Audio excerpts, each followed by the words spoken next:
አክብሮታዊ ሰላምታችን በያላችሁበት ይሁን። የቻናል ቤተሰቦች እንደምን አላችሁ? ይህ ፋክት ፈርስት ነው። በዚህ ሰዓት መሰማትና መደመጥ ያለባቸውን አጫጭር ሀገራዊ እንዲሁም ዓለም አቀፋዊ ሰበር መረጃዎችን ወደ እናንተ አደርሳለሁ።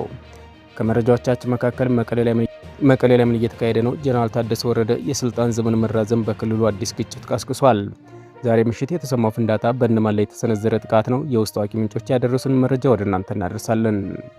ጦርነቱ በይፋ ተጀመረ። ሱዳን ኢትዮጵያ ደበደበች በማለት በይፋ ከሳለች። ከባህር ዳር አውሮፕላን ማረፊያ የተነሱ ድሮኖች ካርቱምን አመድ አድርገዋል ያለው የሱዳን ጦር አሁን አጸፋዊ እርምጃ ለመውሰድ ዝግጁ መሆኑን በይፋ አውጇል። ኢትዮጵያና በሱዳን መካከል ያለው ውጥረት ወደማይመለስበት ደረጃ ደርሷል። ካርቱም የያዘችው አስተማማኝ ማስረጃ ምንድነው? አሁን የደረሰን እጅግ አስደንጋጭ መረጃ ወደ እናንተ እናቀርባለን።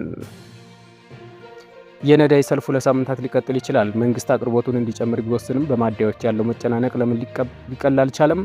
ከጅቡቲ የተነሱ ቦቴዎች የደረሱ አሽከርካሪዎች ክፉኛን ያስመረረው የነዳጅ እጥረት መቼ ነው ወደ ቀድሞ ሁኔታው የሚመለሰው? የነዳጅ አዳዮች ማህበር የሰጠውን አስገዳጅ መረጃ ምን አዲስ ነገር ይዟል? መረጃውን እናካፍላችኋለን። ዓለም ትንፋሿን ውጣ እየጠበቀች ነው። የካይሮ ድርድር ለመካከለኛው ምስራቅ የመጨረሻ የሰላም እድል ይሆን ወይስ የታቀደው የራፋ ወረራ ቀጠናውን ወደማይጠፋ እሳት ውስጥ ይከተዋል?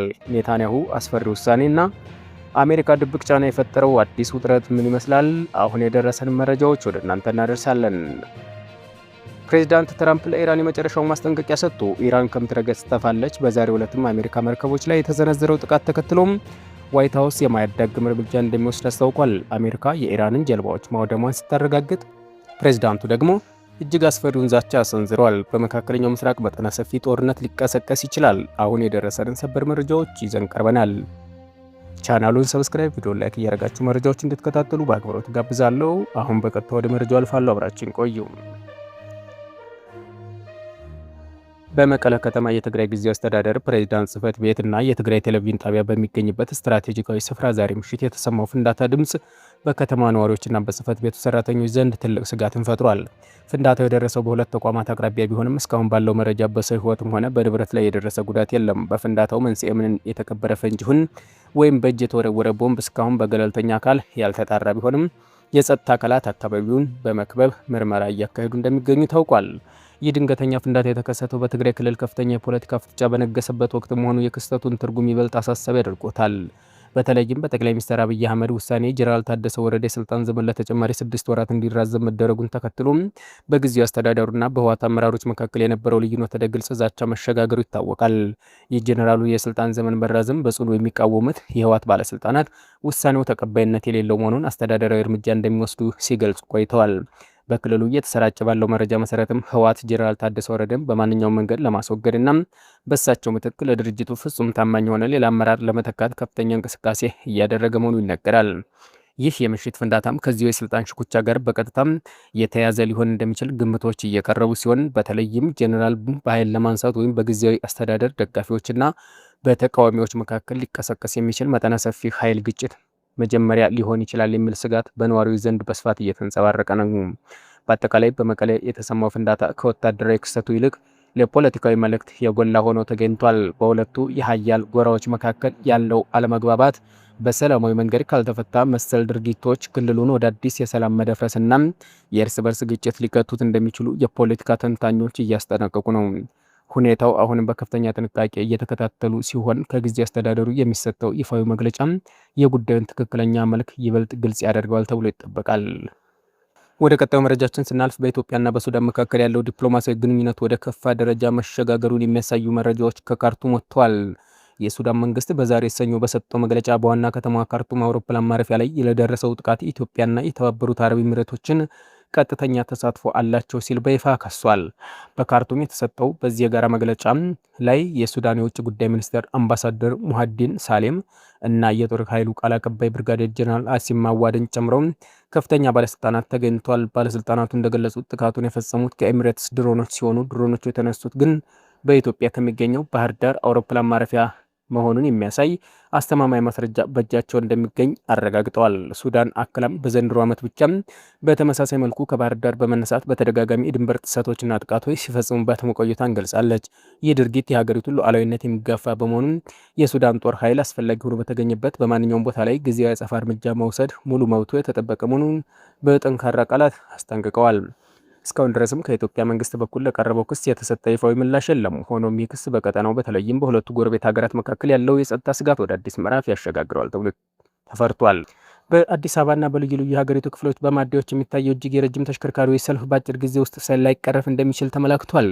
መንግስት በነዳጅ አቅርቦት እንዲጨምር ቢወስንም አሁን ድረስ ችግሩ በዘላቂነት ሊፈታ አልተቻለም። የኢትዮጵያ ነዳጅ አዳዮች ማህበር እንዳስታወቀው ከጅቡቲ የሚነሱት ነዳጅ የጫኑ ቦቲ ወደ ሀገር ውስጥ ለመግባት የሚያደርጉት ጉዞም ቀናትን የሚፈጅ በመሆኑ ሰልፉን በፍጥነት ማቃለል አልተቻለም።